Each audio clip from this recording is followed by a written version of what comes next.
Merci beaucoup. Est-ce que vous appelez ça augmentation de salaire? On passe à la télévision, on vous dit qu'on a ajouté 20 000 francs ou 40 000 francs sur les enseignants et nous devons applaudir. Moi, je vous pose la question, à savoir, actuellement, avec le coût actuel, le coût social actuel, vous donnez à quelqu'un 40 000 francs, qu'est-ce qu'il va faire avec ça, le mois? Il va payer son transport, il va payer l'électricité, il va payer de l'eau, il va manger, et les soins médicaux? Non, écoutez, il ne faudrait pas commencer à applaudir des choses qu'il ne faut pas applaudir. Nous n'allons pas applaudir cela. Et aussi, vous savez, ce qui fait mal et ce qui énerve, c'est que on passe à une chaîne nationale en train de parler, en train de réduire les zéros vivants en disant qu'on leur a donné 40 000 francs et ils ont applaudi. Ils ont applaudi sur un 20 $. Monsieur le ministre, est-ce changeant, prenons l'inverse, qu'on vous donne à vous le même salaire de ces enseignants, parce que c'est aussi des universitaires comme vous, est-ce que vous serez capable de nouer les deux bouts de mois avec ce salaire?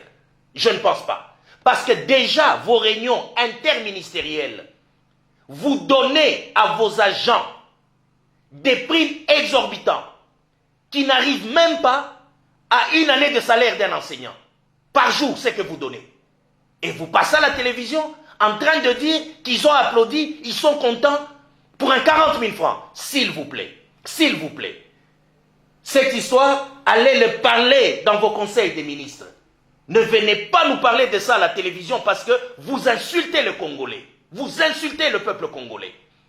Nous savons comment vous vivez. Vous avez un transport garanti, soins médicaux garantis, salaire garanti, vos voyages avec vos enfants garantis, vos enfants dans de bonnes écoles.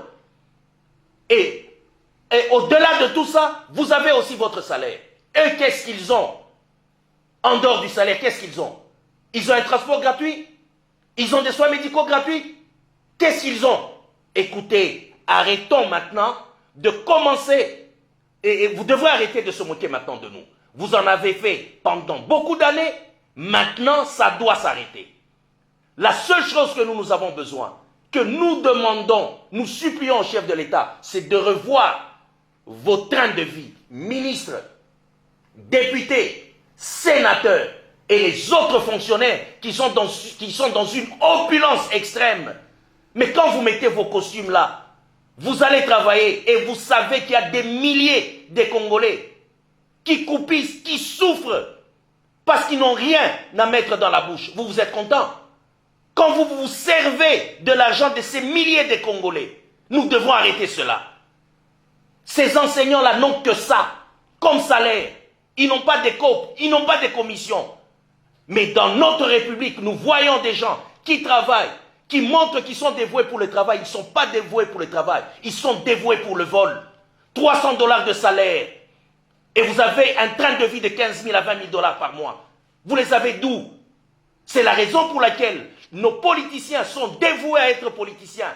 Pour piller le peuple, pour voler le peuple, pour tuer le peuple. Parce que si on vous laisse avec vos salaires, simplement et on vous contrôle, vous ne serez plus jamais des politiciens. Vous allez commencer à fuir à être à des postes. Vous êtes dévoués parce que vous savez que vous ne vivez pas avec votre salaire. Et vous voulez imposer aux enseignants de vivre avec un salaire médiocre. Vous vous moquez de qui? Respectez au moins ces zéros vivants. C'est la seule chose que je vous demande. Ne passez plus à la télé pour commencer à dire que c'est qu'une faveur que vous faites. Ces enseignants ont droit à la vie. Ils ont droit au respect. Si vous êtes ministre aujourd'hui, c'est parce qu'il y a eu des partisans. Il y a le peuple qui vous ont soutenu. Il y a les peuples qui vous ont mis là-bas. Le peuple n'a pas besoin de vous. C'est vous qui avez besoin du peuple. Parce que nous, sans vous, nous allons vivre. Mais vous, sans nous, vous n'allez pas vivre. Vous avez besoin de nous pour qu'on vous mette à vos postes. Vous avez besoin de nous pour qu'on vous mette, que vous puissiez être des députés. Je mets quiconque à défi. Comment tu peux être ministre sans pour autant avoir l'appui du peuple? Par quelle magie? Par quel cinéma? Alors arrêtons, respectez le peuple. C'est la raison pour laquelle j'ai toujours dit, nos politiciens congolais, c'est eux qui sont à la base de notre malheur. Et c'est la raison pour laquelle je dis, 90% de nos politiciens congolais sont des menteurs, des manipulateurs, des voleurs, et je pèse bien mes mots. Merci beaucoup, monsieur.